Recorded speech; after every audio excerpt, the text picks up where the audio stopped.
Hello, everybody, and welcome back. Good to see all of you. I saw a few of you over break. So as we kind of round third and head for home, enter the home stretch of the semester, we are in full-on presentation mode. So the primary goal for each session is probably going to have 2 to 3 presentations, and then we have a little bit of content left to talk about. Tonight is kind of the last of the prescribed content, but as many presentations as we can, the better off we will be. So let's go ahead and start there. Who's presenting? Don't everyone jump at once. Come on, who's gonna do it? You can do it, you can do it, you can do it. I'm gonna start calling on people. That's what Dr. G told me to do. He said just pick a name and start calling.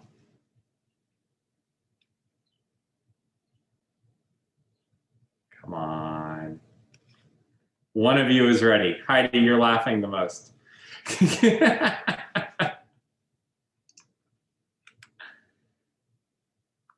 All right, Caitlin has a question, just being confused, wants clarification on what parts you need for your papers. So really lit review and method section, that's the focus. There's no data, so we don't need a results. The participants, IOA, those will kind of be an as I wished kind of part of the section, but the rest of it should be really what you would expect to do: design, procedure, the variables, all those different components should be there in full. And then what I would like to see for the discussion, obviously it's hard to have a limitations section, and we're going to be talking about discussion tonight a little bit, but it's hard to have a limitation section if you haven't gone through the study itself, but it's still possible to kind of anticipate what the limitations, what some of the limitations that you might face are. So looking at the hypothetical limitations versus the actual limitations. So given this design, what might some limitations be? Given this procedure, what might some of the limitations be? Given, you know, the participants that I'm thinking of, maybe not what are the limitations in terms of errors, but what might be the limitations in terms of findings. If I am focusing my research on 4-year-olds with disabilities, am I going to be limited in the generality of my findings in terms of 8-year-olds who are typically developing? So kind of looking at what the known limitations of your structure of your study might be. And then similarly, kind of anticipating what questions might further arise from the research that you have selected. All right. Caitlin, does that help? Awesome. Great. Great, great, great.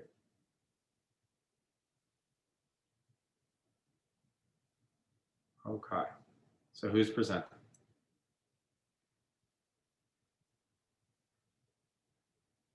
So who's presenting? I can present. Yay! We have one. All right. Are you? Do you feel fully ready? Yeah. Sure. Why Ready not? can be. Good. Do you have a PowerPoint put together? Are you gonna? Yep. All right. Awesome. Awesome. Awesome. You are awesome, Sarah. I super appreciate it. Okay. You should be able to share your screen. So whenever you are ready, go ahead and pull it up. Okay. And you'll be in good shape.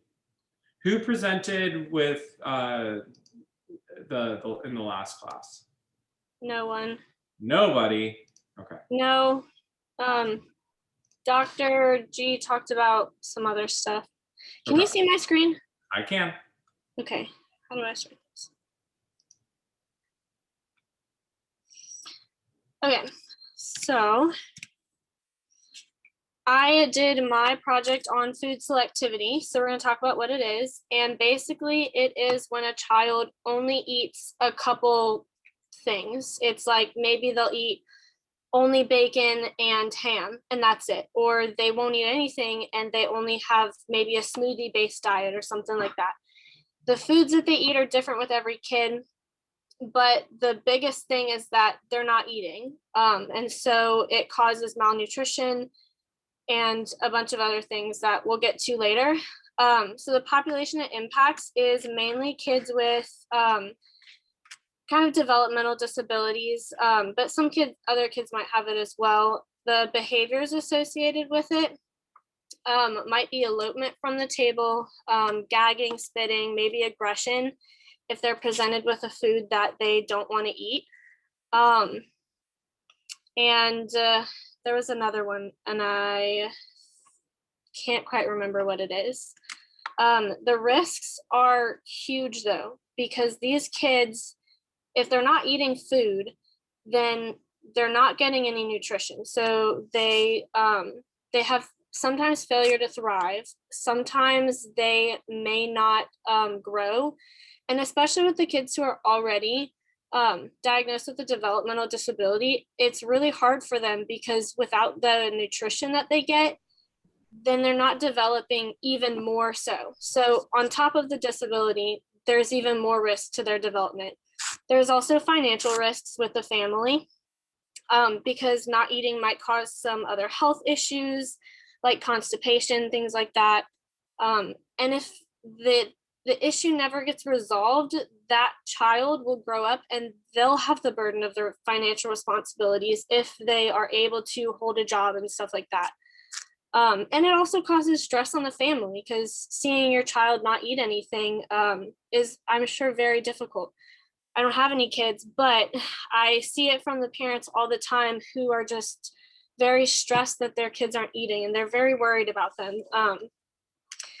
And it's important to intervene. And the reason why is because there was a sample done of 18 kids and they didn't intervene at all. They just looked at the kids that had food selectivity and they looked at about 6.5 years later for each kid, where were they at? Did the food selectivity decrease? Were they eating more? Or was it still the same? And pretty much it was the same. It didn't change. The kids still weren't eating anything. If anything, they were eating 1 or 2 more food substances. So this is an issue because it didn't just go away over time. Like maybe you might 7 years later find that, oh, you like tomatoes now. Well, they didn't. They still found that they didn't want to eat anything. And what they also said, they had a sample of 95 kids. They took this from someone else, but there was a sample of 95 kids and 21% of them had feeding issues. And as well, Ledford and Gast said that 46 to 89% of kids with ASD will also have feeding issues. So it's super important. So there are some current interventions, there are actually a lot of them. We're going to go through them in order of sensory integration, physical guidance, shaping and differential reinforcement, lag schedules, video modeling, and the next one, these were just all of the tactics that they use. So high probability request sequence, differential reinforcement, escape, extinction, and fading, general behavioral interventions, and then differential reinforcement, choices, and escape, extinction. I do want to note all of the studies did use like escape extinction in some form or another, but they didn't really test on that a lot.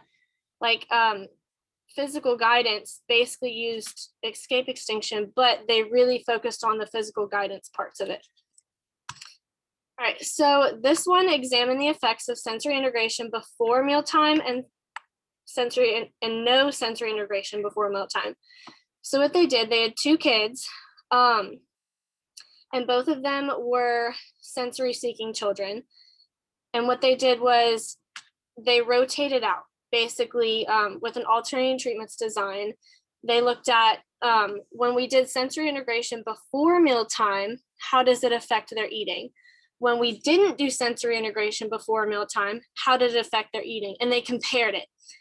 There wasn't any difference in if sensory integration was used or not. But what they did see was that the general behavioral effects did kind of, it worked. So they had more food consumption, but there wasn't any difference between sensory integration and no sensory integration. And the authors kind of contributed that to the fact that the PREMAC principle and escape extinction were used. Then we moved to physical guidance. Basically what this one meant was that the authors and the researchers, they told the child to eat whatever food was presented to them. And if they didn't eat the food within a certain amount of seconds, they used physical guidance, which basically meant they would gently open the mouth and put the spoon in their mouth. It's very intrusive. And the authors were very, very specific that this should be a last resort only. This should never be the first thing that you do because of how intrusive it is. But they did prove that it was pretty effective. So when they used this method, the food consumption increased, and then when they reversed back to not using physical guidance, the child wasn't eating anymore. So they did find a correlation there.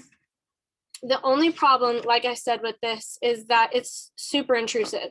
So we want to try other things first. So you could do shaping or differential reinforcement. And what this study did was they shaped the process. So the child would touch the food first. And once they mastered that, then they would have to maybe pick up the food. Then after that mastery criteria was met, they had to put it to their lips all the way up until they were chewing and swallowing the food. This one had a functional relationship as well.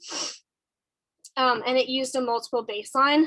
One limitation is that they're not really learning a lot of food very quickly, not really seeing if they like it. So it might be a long process. If you were working on meeting mastery criteria for touching and then holding and then putting to your lips and then licking, that's might be a really long process depending on how long it takes the kid to learn those things. So that's limitation. Another study you could use, which would help with that to get some more faster food acquisition, would be lag schedules. Basically, there were two studies done for this that I found. There's one on a boy with ASD and one on a girl with ASD. And they kind of did the same thing, the same processes. What they did was they had a lag schedule at 0 or at 1, whatever it was. And at lag schedule 0, let's say, the child had to eat one type of food.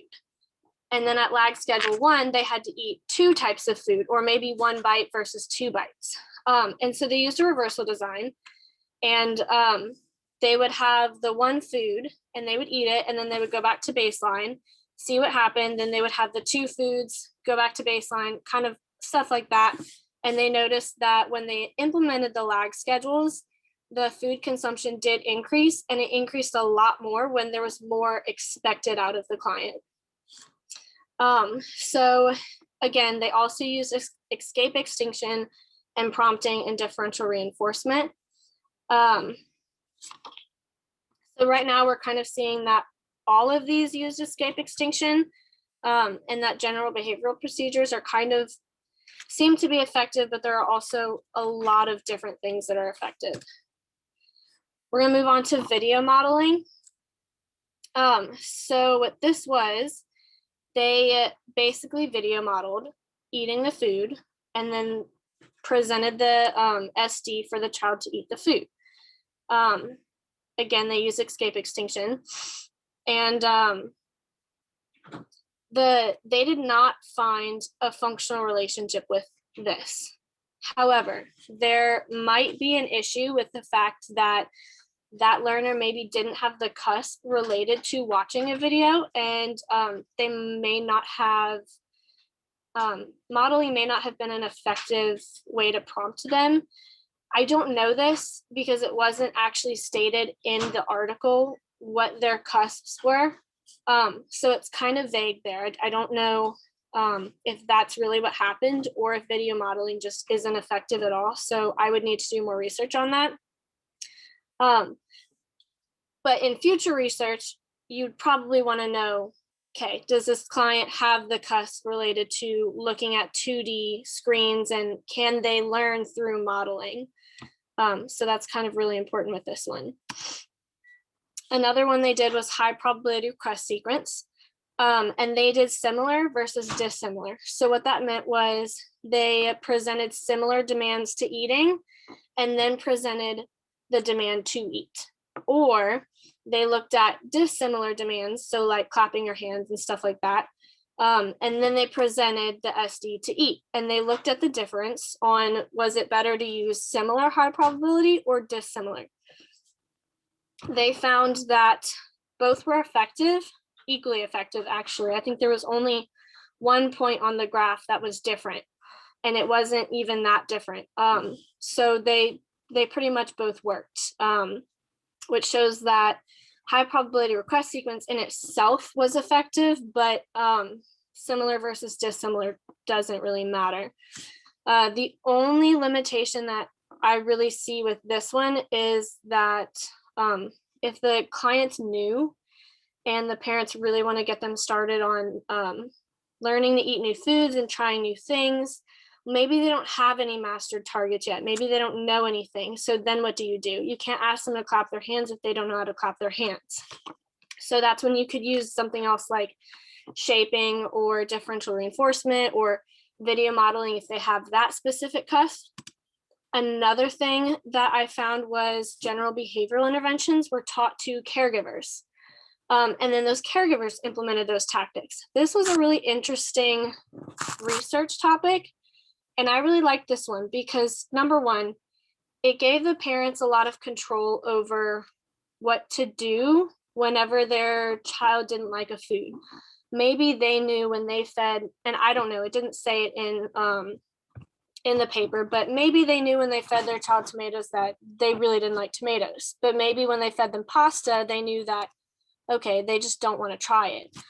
I don't know, that's kind of more of a personal thing, but I liked it because the caregivers were taught how to teach them how to eat, and they were taught the behavioral interventions. So they taught the caregivers differential reinforcement, planned ignoring, redirection, escape extinction, and how to provide appropriate consequences. And they graphed the caregivers' responses as well as the participants' responses. And they found that this was effective. And I do think it's very effective because if you just go in and you teach the client how to eat the food, and then you leave, you obviously have to have follow-up or fading procedures, but maybe those don't stick because the caregiver doesn't know what you were doing. Whereas in this one, they did know what you were doing. The issue with this one, though, was that there wasn't really a lot of fading. They did one follow-up, and the client just kind of, they went back down. So fading would definitely be needed to be implemented, and the caregiver would have to continue this process, which may cause stress on the caregiver. If it's taking an hour or two to eat, that takes up a lot of time for them. Another one I found was this study looked at differential reinforcement choices and escape extinction together. So they looked at two participants, and basically what they did is kind of what you see. They gave the client choices on what they wanted to eat. They utilized escape extinction, and if the child ate within a certain amount of time after the SD was presented, they were given high praise and high amounts of their reward. And if it took a while and behaviors were happening and stuff like that, then there were lower amounts of praise and lower reward. This study used a changing criterion design, and it was proven to be effective. And it did increase the number of bites consumed.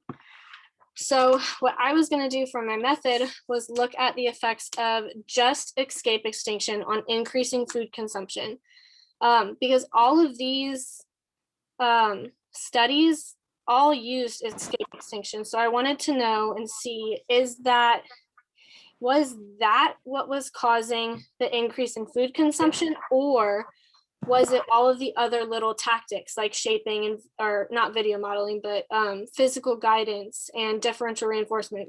Was it those things that helped, or just escape extinction? Because that was kind of a similar factor. So it's going to use 3 participants with ASD and food selectivity. The setting is going to be in the home with a caregiver there. Duration was going to be used for data collection. So you look at the duration of time it took for the participant to consume the food, and you want that duration to go down. Also, inappropriate mealtime behavior, that's what IMB stands for, would have been collected as a rate just to see, does that go down as well? Did it help? If they didn't eat their food within 30 seconds, the SD was going to be represented. Choices would have been utilized so that they could have their reinforcement that they wanted. We're not just going to assume what they want because caregivers said, oh, they've been really into books today. We're still going to ask them and make sure that they have something they're working for.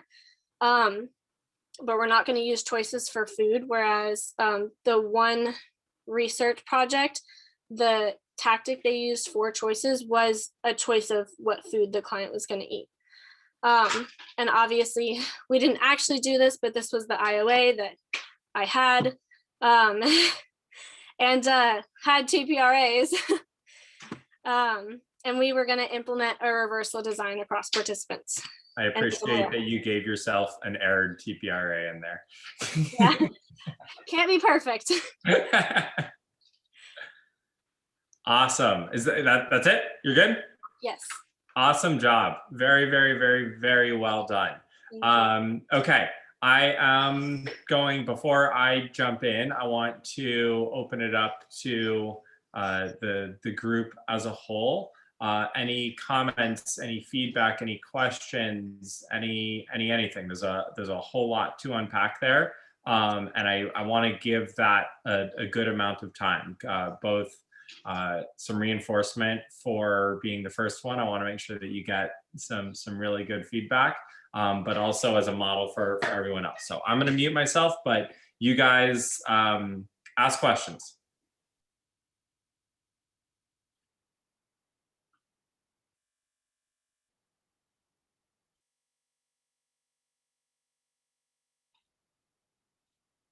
There's too much in there. There's no way that nobody has any questions.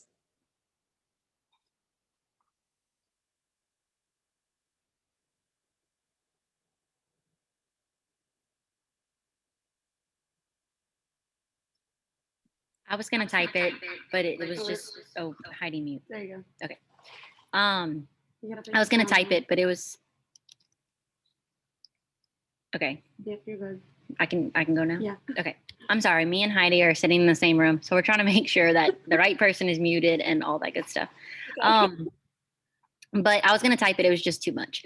But I like how you compared each of the different interventions for the same problem. But then at the end, you were kind of examining like the critical features. Like, was it just the escape extinction that was working, or was it the embedded tactics that were in each other intervention? Or in each intervention that you went through. So I like how thorough you were, and you like kind of for your discussion kind of brought back like what the critical features of the interventions were to kind of do your comparison. So I'm doing a similar project with naming, comparing methodology for inducing naming, and I hope that I can present it in the same like clear way that you did. It was really thorough and clear. Thank you. And I'm sure you'll be fine. But yeah, that was the biggest thing. When I was reading all of them, I just noticed that escape extinction was part of it. And so, I mean, it could just be that that's the one thing that was the grounding factor for why it was always effective. Right. Which if that is the finding that the escape extinction is the most effective portion, then we can try to come up with interventions that are the least invasive. Like you said, that some of the interventions were more invasive than others. So try to make the procedure as least invasive as possible. And you can make it very personalized to whatever client you have. If they don't, like I said, if they don't have any master targets, you obviously can't use high probability request sequence. You Right. can't ask them to do something they don't know how to do. Right. So really good job. Thank you.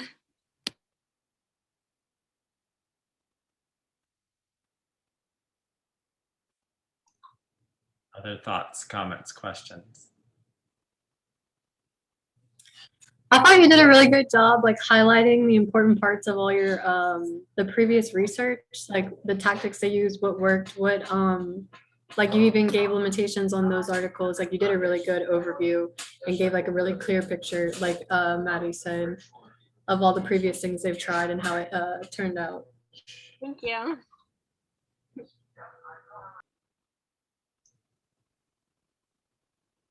Any others? All right, my turn. Awesome job. Really, really good. The first thing that I want to draw everyone's attention to is how Sarah, from the very beginning, the first thing that I noticed was how the language that you use and the structure as you went all the way through really mimicked your educational theory. That was the structure that we gave to you guys in terms of establishing that educational theory, right? Identify and develop the problem. What do people say about it? How might it be socially significant? And how might we want to look at it in the future? And to me, it seemed like you were able to use that concept as a roadmap for how to build that lit review. Did you find that that relationship existed? Yeah, and doing my educational theory on food selectivity definitely helped because I already had a lot of the articles in my head. And it helped to start out with, okay, well, what is my problem? Why is it a problem? And then going from there. Good. Second thing, I really like, so you chose a, how do I want to say it? I want to emphasize to everyone that the way that Sarah structured that lit review is one way to structure a lit review, especially when we have a very in-depth first presentation. I don't want to think that everyone has to do it exactly that way. What I really like about what you did, as Maddie and Aaron mentioned, was, you went through the different tactics, you overview, limitations, results, like you went through kind of step by step by step. And for the type of research you're doing, that worked perfectly. I don't want everyone to think that that every topic is going to have the plethora of tactics or differing research that Sarah saw here. So there are other ways to attack a lit review that are going to achieve the same result, which was narrowing down to a research question, which you did beautifully, that don't have the same structure. So that was a very good model of one way to do a lit review, but it's not, I don't want everyone to think that that's the only way to do the lit review, all right? The way that you did that was great. I'm curious, did you find in your selection process for these articles, did you find multiple articles that kind of covered each tactic and then maybe selected the kind of prototype for each, or did you find kind of one that really hit on each tactic? I'm not sure what you mean. Like, did you, let's say lag schedules, did you find one article on lag schedule and you stuck with that one? Did you find 12 articles and you chose the one that was most representative? How did you go about choosing the articles that you ended up reviewing here, I guess? When I typed it in, I did do a little bit of, all right, this one's not really kind of where I'm going if it talked about shaping, but for the most part, if I found a shaping one, the first one, I would look at it and see if it fit, and if it didn't fit, I'd move on. But I kind of just thought, what are the first 12, 15 things that I see that fit what I'm trying to do, and are they similar at all? And the only ones that were similar were the lag schedules. Everything else was very different. But I did have to skip over a few of them because they didn't really fit what I was doing. Okay, cool. And I'm trying to look right now. It looks like most of the articles that you selected that are on this reference page are pretty recent. Yes. Yeah, Okay. I tried to do recent ones. Good. Did you in your paper have you so far reviewed any older articles or no? Did I you stick to these? don't believe so. No. Okay. I Okay. think if I did an older article, because I don't know if I have it referenced on here, but it was the very first one that I talked about regarding the percentage of kids with feeding issues. I think that one was an older article, but because it wasn't specifically placed in here, I didn't actually reference it. I just know it from memory. Okay. Excellent. So I want to try and poke a hole in your presentation here because I think it's important. Can anyone think of a concern for the direction that Sarah, where Sarah is right now? And I don't want you to change anything based off of this. This is a thought exercise. But with the articles that Sarah has chosen, the conclusion that she drew from those articles, is there any concern with what she has proposed for a method relative to the recency of these articles? I hope that question made sense. And Sarah, feel free to answer for yourself if you know, or if you think. I mean, considering that you had talked about time, maybe it might be good to put some older ones in there to see, was there older research that worked? Has it been an ongoing issue? Kind of stuff like that. I don't know if that's where you're going, but Close. Very, very, very similar. Go ahead, Maddie. I think, Heidi, okay. I think maybe not having, if they're all recent, you may not have one of or any of the seminal articles that kind of went over the problem conceptually and provided the that information, and that may help you to understand the concept of food selectivity better.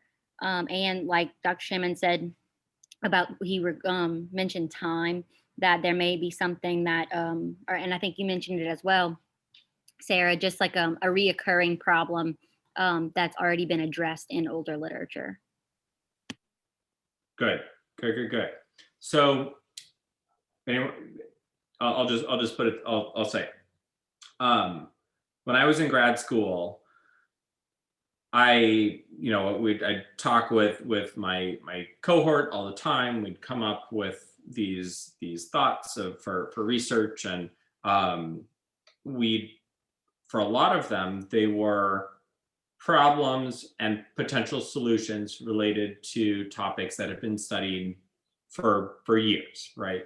As food selectivity is here. And we'd go to Dr. Greer and we'd pitch this idea. And he'd look at us and he'd say, well, you could try it, but we already tried that 10 years ago and didn't get anywhere. And we'd look at him and be like, that's great. It's not published anywhere. So how the hell do we know what you did, right? Mm-hmm. You don't have the not published problem. You have the possibly was published, and the answer might already exist. So what you're missing from here is, and this is another way to look at the lit review, is the depth of the problem. You have like the current breadth of the problem. You know what everyone is trying right now. But there might be a dozen studies out there that just use escape extinction to try and address this or similar problems that honestly that would probably have been published in the 60s and 70s. And what I would do, one way to do that, to try and find that, is go to these articles' lit reviews and see if there are any common articles that they reference. And maybe there are some articles from 30, 40, 50 years ago that say food selectivity and escape extinction. That could already, that answer could be out there. You see what I'm saying? That makes sense, yeah. Okay.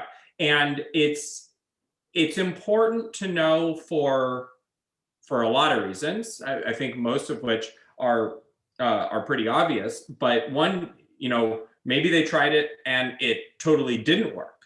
Maybe they tried it and it really did work. And the reason that all these studies are what they are is because escape extinction was found to be effective, but they wanted to see if something could be more effective, right? So it could be that baseline already exists and we're trying to beat the baseline. You see how that might be That makes sense. why you see that, because it is interesting that they all involve escape extinction.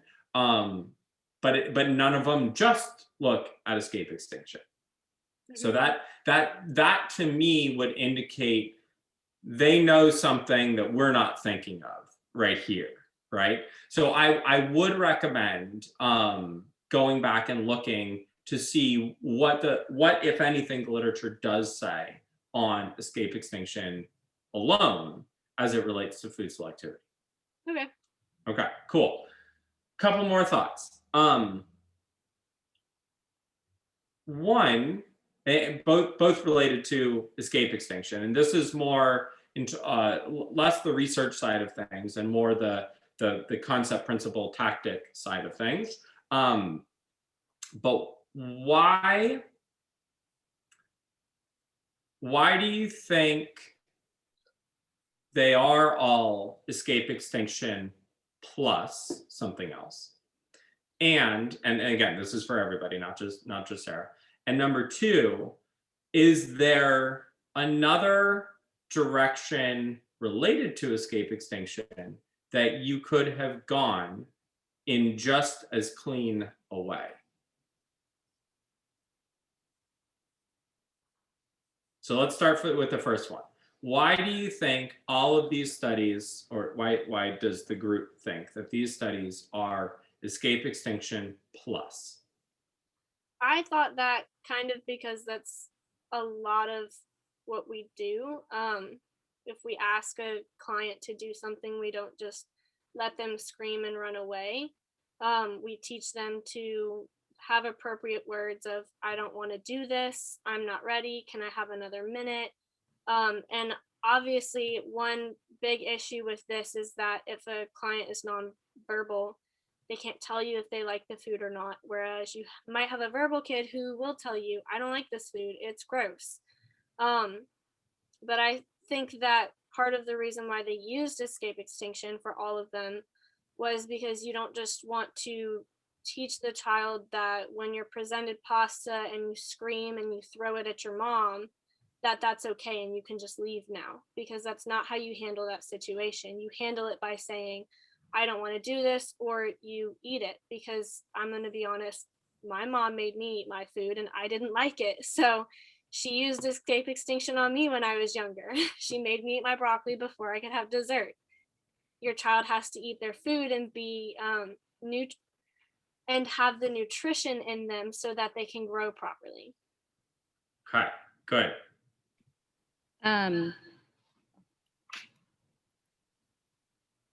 Good? Yeah. Okay. I think it's possible that in previous research, maybe before this, going back to what we were just talking about, they found that escape extinction was marginally effective, that it did show some degree of effectiveness, but additional tactics, the discussion may have been that additional tactics would increase the effectiveness of the procedure. Also, whenever we're using extinction or punishment procedures, it should also be with like concurrent reinforcement procedures as well. So it's possible that although we know escape extinction is effective, we want to increase reinforcement for appropriate behavior as often as we can. Good. So that's the one, right? So you both hit on it from opposite sides of the same coin. It's that escape extinction doesn't exist in a vacuum, right? We have to teach that that the bad behavior doesn't gain access to reinforcement. But just teaching that the bad behavior doesn't gain access to reinforcement isn't going to teach a new behavior, right? So Sarah, you're saying that we can't just teach the new behavior and reinforce the extinction. Maddie, you're saying you can't just ignore the bad behavior, you have to teach something new. And I think that those two things go together. Escape extinction doesn't teach new behaviors. So if we are trying to teach eating, then we have to teach something, right? And so that brings me to my question about the method that you arrived at, which is, all right, if we're just doing escape extinction, but we're not focusing on any new behaviors, and this is what's really hard about what you're describing in your methods. I think if you start to look at it really carefully, it's already starting to bleed into some reinforcement tactics, which are not inherent in escape extinction. So if you're just testing escape extinction, just test escape extinction. I get what you're saying. Right? So it's obviously it's going to be so natural for us to insert reinforcement of something, but that reinforcement of something is not extinction. That's extinction plus differential reinforcement. Yeah. So that's a challenge there. So that piggybacks to the next question is, what is the other question that you might be able to ask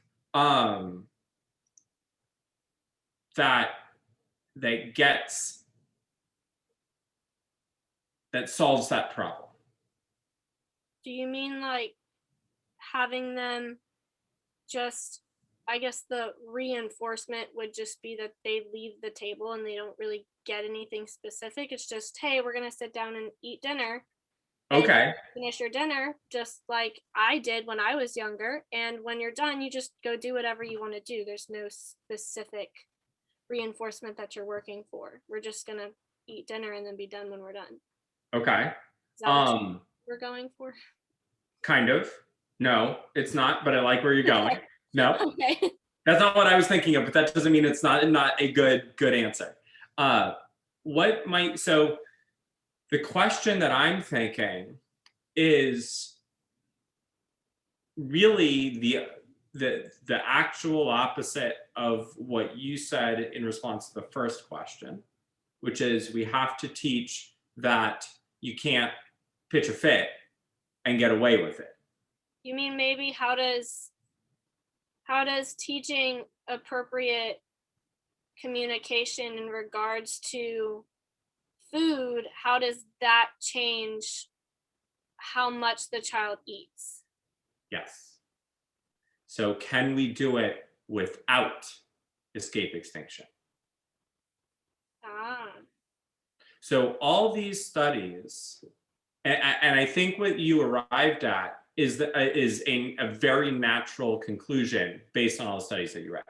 All these studies have escape extinction. So is escape extinction a necessary variable? Right? That's the question.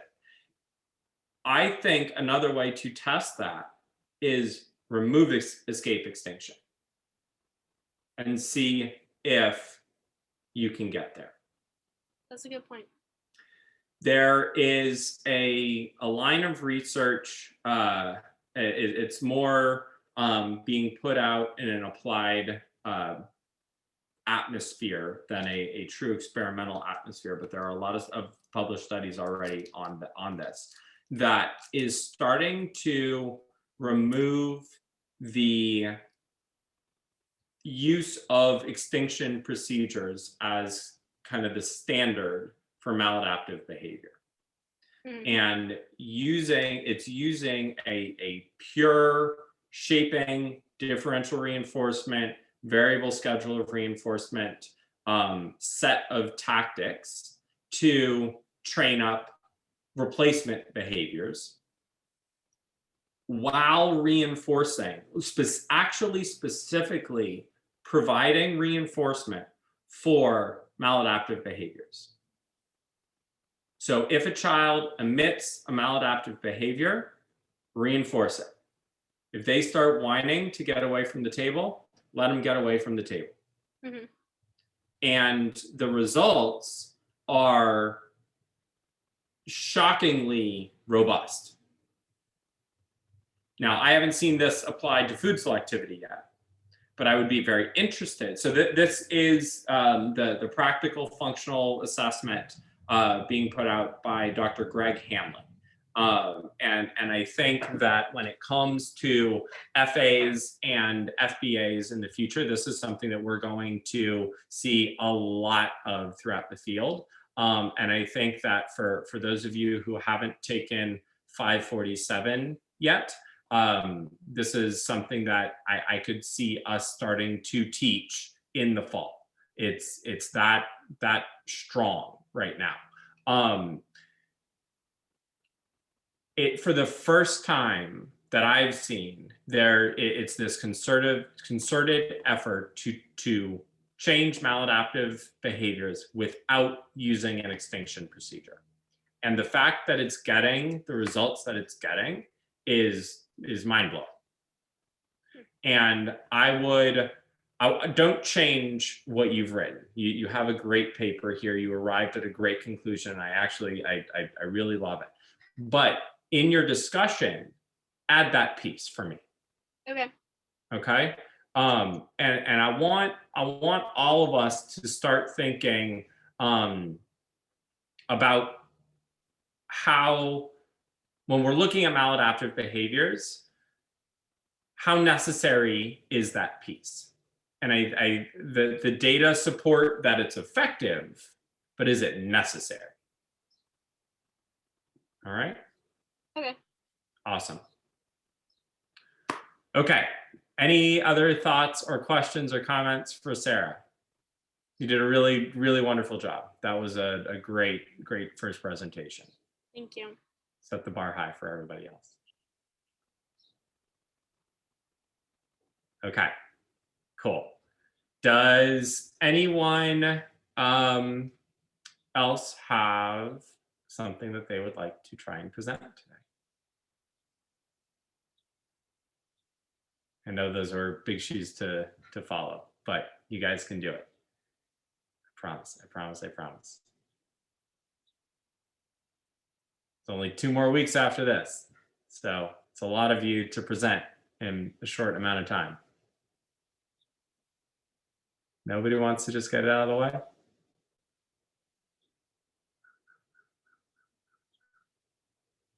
All right. No promises that you're all going to get it in. Okay, cool. Let me pull up Moodle.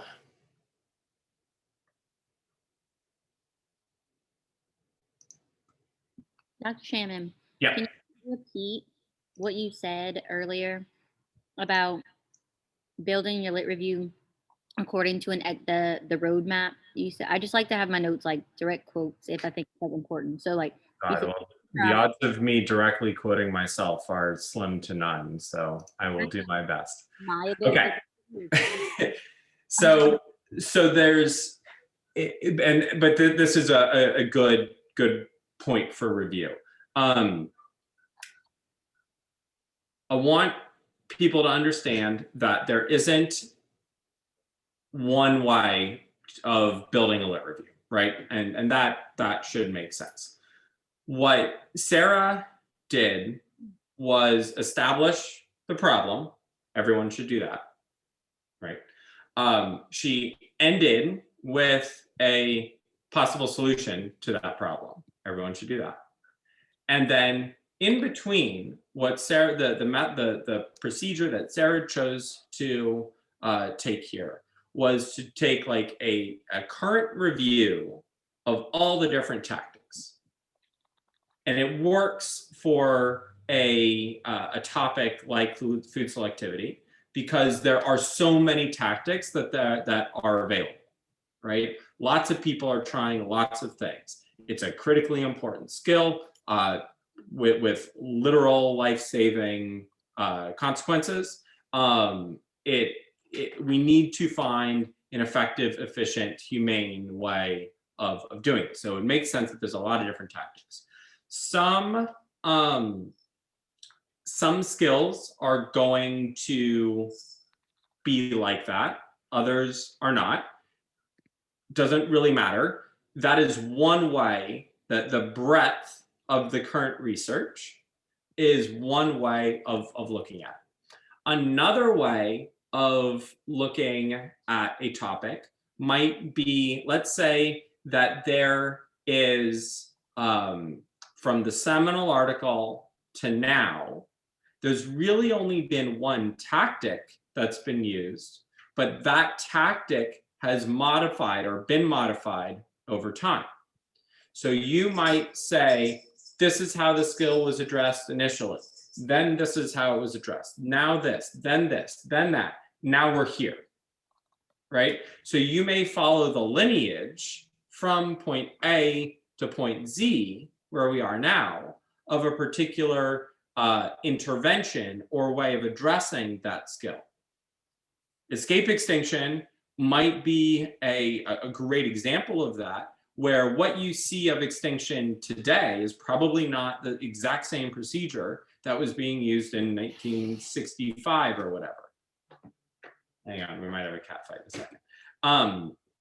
So learning or trying to see what the arc of that tactic is over time, or that particular intervention, might be another way of looking at it. Another way of looking at it might be similar, or like a combination of those two things, where you might say, okay, currently there are these 6 tactics being done, but I'm interested in this one tactic, so I'm going to look at the history of that one tactic. All right, so you combine the breadth with the depth of the topic. All right. So the challenge in something like a dissertation is you have to do all of that for everything, right? That's why dissertations end up being so big, is because there's no stone left unturned. But that's not the right way to look at a lit review, right? Lit reviews should pick a strand that is most relevant to the questions at hand. There's one last thing, Sarah, that you did that I think is critically important. And this is a great class to do it in because we don't require data. But you, and if I'm wrong, you can either correct me or just pretend like you were smarter than it made out. But it sounds like you chose a topic that you were interested in. You read a whole slew of things about it, and then selected your research topic, your intervention topic. It didn't sound like you went into this thinking, I'm going to do a study on escape extinction by itself. Is that accurate? That actually is. I was doing the very first research summary, and I was trying to find an article. I came across lag schedules and they interested me. So then I kept researching lag schedules. And then what I found was the very first food selectivity article on lag schedules. And I have a lot of clients that pertains to. So it interested me to see what are some ways that I can help all of these clients that we have. And then I came across a bunch of different things and thought, wow, this is a lot. How do I pick one of them to do? And then I thought, well, they all have one similar factor plus another thing. Good. Awesome. So I don't know, hopefully you guys remember this. It's okay if you don't, because it's been a few months since we've talked about it. But part of the purpose of this class was to teach the process of the lit review in general, right? And we expressly, the method section was supposed to be an afterthought. And part of the reason for that, we probably didn't make as much of a point of this as we should have, but part of the reason for that is because one of the failings of kind of master's level behavior analytic research is we tend to choose our solution before we even really know what the problem is. We know what we want to implement. There they go. We know what we want to implement before we read our first article.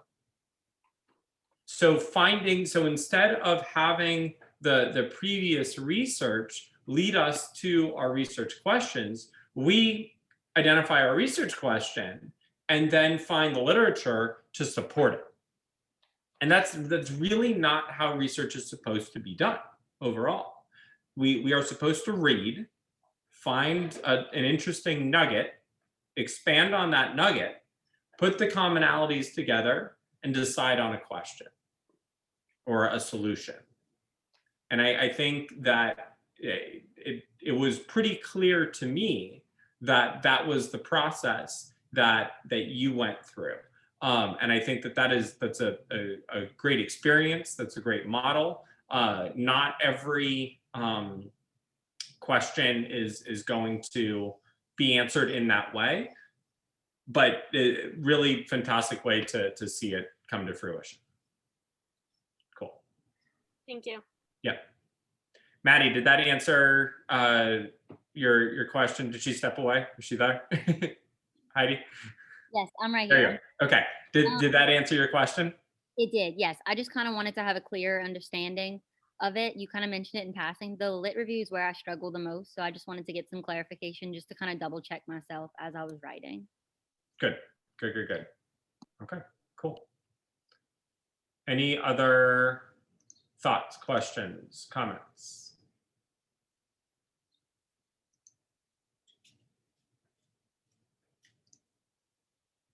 No. All right. Sounds good. Okay, so I want to spend a little bit of time diving a little bit deeper into this idea of a discussion section. First of all, are you guys going to promise that you're going to present next week? Yes? Aaron, Ilya, Heidi, maybe. Laura, yes. Okay, I'm getting head nods, so I'm going to let Dr. G know. So you guys better not be lying to me, because you have to deal with him next week. All right, so I'll spend the remainder of today talking about the discussion section. It's the last section of the paper, obviously that we haven't gone over yet. I say this about every section. I'm not going to say it's the most important. Like I said, I say that about everything.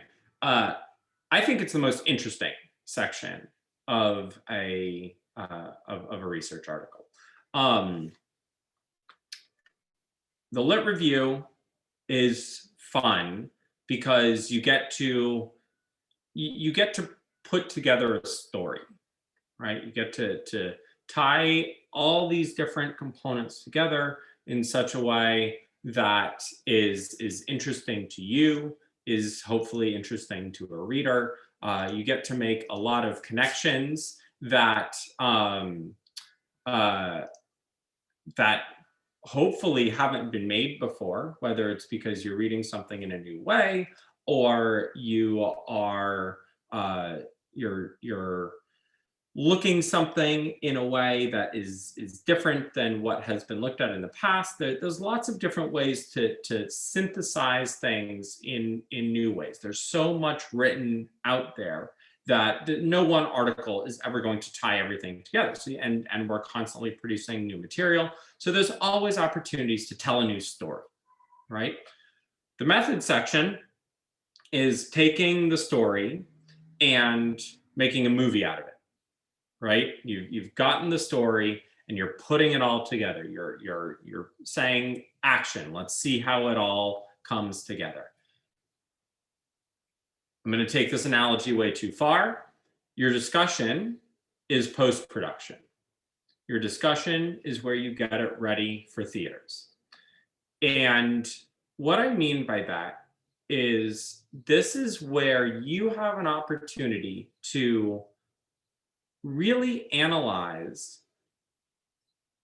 everything, right?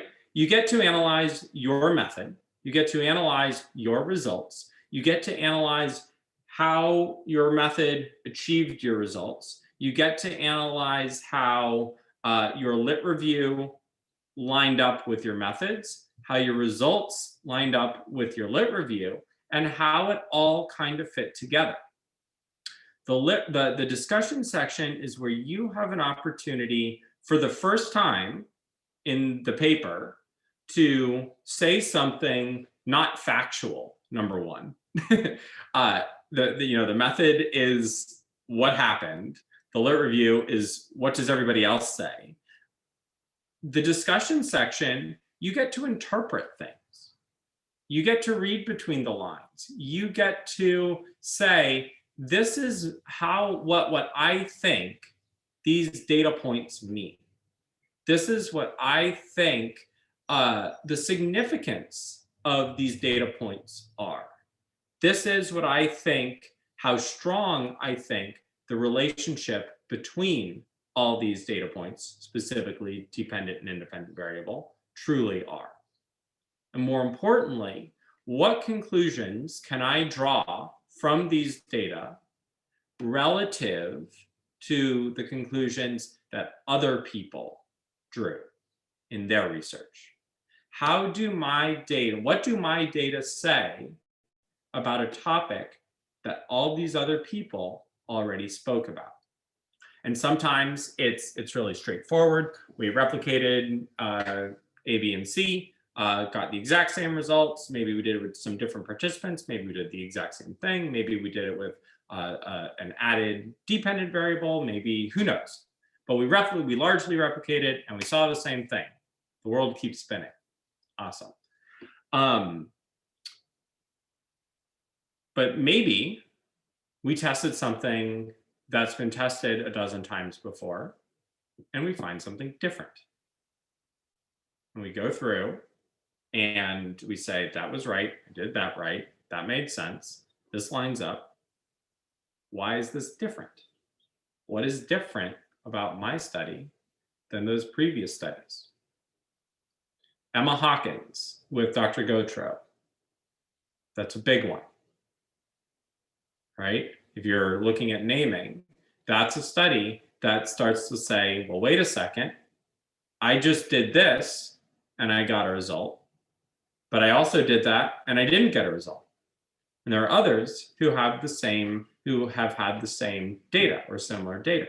So the discussion is where you have an opportunity to put your data, your method in context. Now, it is very important to do two primary things. And Clarissa, you're spot on, right? You have to, number one, identify the weaknesses of your own study. You cannot write a discussion section and act as if what you did was perfect. You will be torn apart.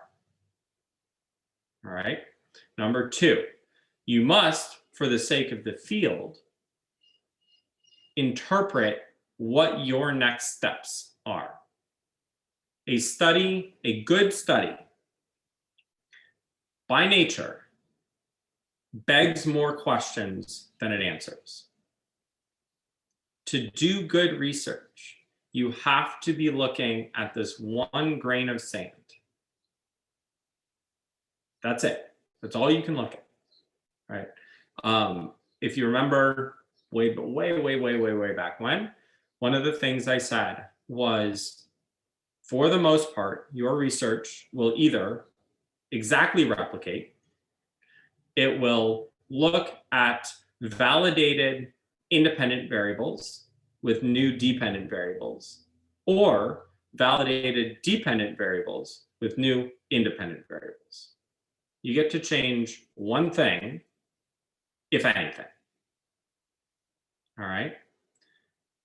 It's up to you in the discussion to say, and here are the next 15 steps. Here are all the ways which we can use these data to expand out. And that's where it gets fun, because then you're leaving it to, your job is done. You get to leave it to the rest of the world to do those next steps. Or if you're really good, you get to do those next steps because you've just telegraphed what your next research study is. And you know that before anyone else does. But if you don't have those two things, then you're not putting your contribution where it needs to be. So as you are writing your discussion, yes, you get to analyze, you get to interpret, you get to put it all together, but really be looking at, where did I make a mistake? Where could I have fixed something? Where could I have done my design better? Where could I have controlled for something within my participants or my settings or my materials? How many of you have had issues with materials before? Materials are a huge one, right? You put in one material where the kid has too much of instructional history, and poof, their data go up in smoke, right? Find all the things, help people understand what are the things that I need to look for as I try to go out and do this research. What are the additional things that I need to control for? And then from there, how can I advance this question? All right. Discussions take time and practice, just like anything else. They are harder to write, I think, than lit reviews and methods, because they don't write themselves. They are not straightforward. They are not the product of someone else's work. They are not the product of just what you are doing. You do have to create from whole cloth your discussion section. And that is a challenge. That is most definitely a challenge. But it's a very fun part of the research process. And it gives context to the whole thing. It allows us to understand. It allows us to put things together. All right. For those of you who have written discussion sections before, what are your thoughts? Where does that part of the process lie for you? I think I struggle with putting like in the discussion, sometimes some articles will mention something from a previous article that they've cited. Like, I feel like that's where I struggle with, like, interpreting, like putting, I don't know how to say it. Putting it all back together, right? Yeah. So citing them.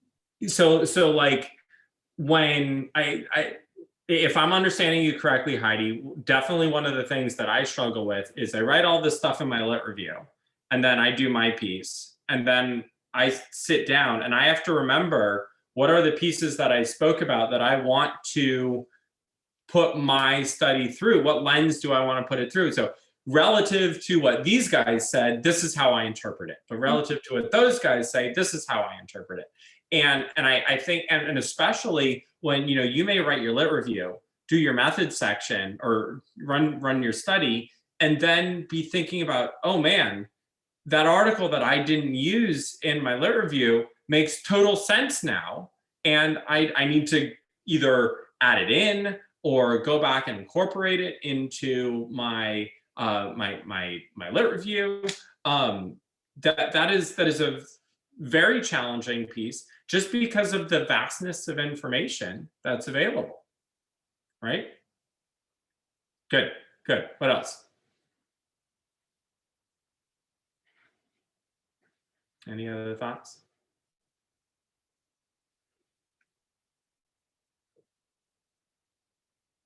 You guys are quiet tonight.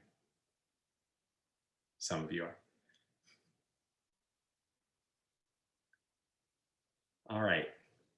Well, I think that's a good place to leave it for tonight. Next week and the week after, all presentations. When you look on Moodle, there's literally nothing else on there. No more content, no more nothing, just you guys talking. So get your presentations ready. Assume that you will be called on next week, and we'll finish off. I'm not sure what poster night is going to look like just yet. I know we would like to do something for it, but obviously it's challenging. We're not going to get in one place, but we do want to try and give people an opportunity to share some visuals of their projects. So stay tuned for that. Otherwise, I will see you all in 2 weeks for our last class. All right, 593, 6:30. We'll start right at 6:30. Okay. All right. Bye, guys.